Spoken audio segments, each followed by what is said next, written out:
Hai guys, disimak yuk penjelasannya. Seorang pelanggan yang bernama Budi ingin membeli meja kayu dengan ukuran khusus. Budi pergi ke toko furnitur A dan melihat beberapa meja yang tersedia. Tetapi, tidak ada yang sesuai dengan ukuran yang diinginkannya. Kemudian, Budi bertanya kepada penjual, apakah mereka bisa membuat meja dengan ukuran yang diinginkan. Tetapi, toko hanya menjual barang jadi dan tidak menerima pesanan khusus. Karena tidak menemukan ukuran yang pas, Budi memutuskan untuk mencari di tempat lain. Selanjutnya, Budi mengunjungi toko furnitur B yang menerima pesanan meja dengan ukuran khusus menggunakan sistem akad istisna. Toko ini bersedia membuat meja sesuai spesifikasinya dengan waktu produksi 2 minggu. Budi pun setuju membayar uang muka dan menunggu proses produksi selesai. Nah, seperti yang saya jelaskan tadi, transaksi yang dilakukan oleh Budi disebut akad istisna. Kira-kira apa sih akad istisna itu? Sebelum lanjut, mohon izin memperkenalkan diri. Nama saya Luki Cahyanti, Prodi Akuntansi 7A. Saya akan berbagi ilmu apa yang sudah saya dapat dari pembelajaran pada semester ini. Jadi, akad istisna yaitu akad jual beli dalam bentuk pemesanan pembuatan barang tertentu dengan kriteria dan persyaratan tertentu yang disepakati antara pembeli atau mustasni dan penjual barang atau syani.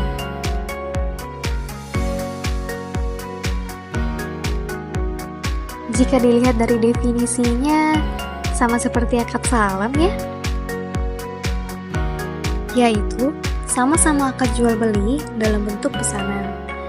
Meskipun terlihat sama, akad istisna dan akad salam memiliki perbedaan loh. Yang pertama, dari segi istilah yang digunakan untuk penamaan objek. Akad salam disebut muslam fihi, sedangkan akad istisna disebut masnu. Lalu, pada sisi sifat kontrak, akad salam memiliki sifat mengikat secara asli atau tabi'i, sedangkan akad istisna memiliki sifat mengikat secara ikutan atau tabai. Kemudian dilihat dari sisi harga, akad salam dibayar langsung saat terjadi kontrak, sedangkan akad istisna, pembayaran bisa lebih fleksibel. Teman-teman bisa membayar di muka, melalui cicilan, atau ditangguhkan sampai waktu yang akan datang. Nah, inilah yang menjadi inti perbedaan antara akad istisna dan akad salam. Dalam jenisnya sendiri, akad istisna ada dua, yaitu akad istisna dan akad istisna paralel. Istisna ini di mana nantinya pembeli memesan barang kepada penjual atau pembuat barang. Lalu, setelah barang jadi, penjual menyerahkan pesanan kepada pembeli dan pembeli membayar atas barangnya. Sedangkan istisna paralel adalah suatu bentuk akad istisna antara penjual dan pemesan, di mana untuk memenuhi kewajibannya kepada pemesan, penjual melakukan akad istisna dengan pihak lain atau subkontraktor yang dapat memenuhi apa yang dipesan pemesan.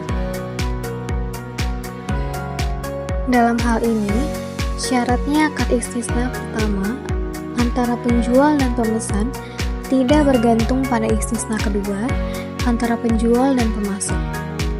Selain itu, antara akad pemesan dengan penjual dan akad antara penjual dan pemasok harus terpisah.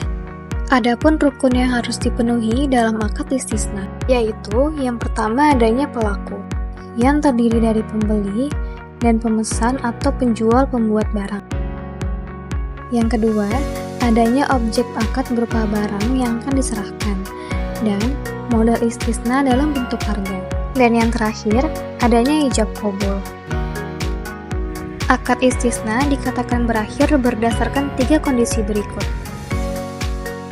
Dipenuhinya kewajiban secara normal oleh kedua belah pihak. Adanya persetujuan bersama kedua belah pihak untuk menghentikan akad. Dan adanya pembatalan hukum akad jika muncul sebab yang masuk akal untuk mencegah dilaksanakannya akad atau penyelesaiannya. dan masing-masing pihak bisa menuntut pembatalannya. Nah, dalam praktiknya, pada masa kontemporer, akad istisna saat ini sering diterapkan pada produk pembiayaan rumah syariah atau biasa disebut KPR syariah. Lalu, bagaimana mekanisme akad istisna pada KPR syariah?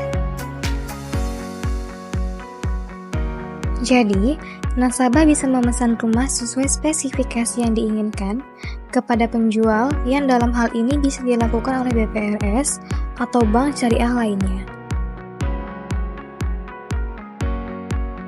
Lalu, setelah kesepakatan terkait spesifikasi rumah telah terselesaikan, maka pemesan alias nasabah bisa menentukan metode pembayaran yang diinginkan.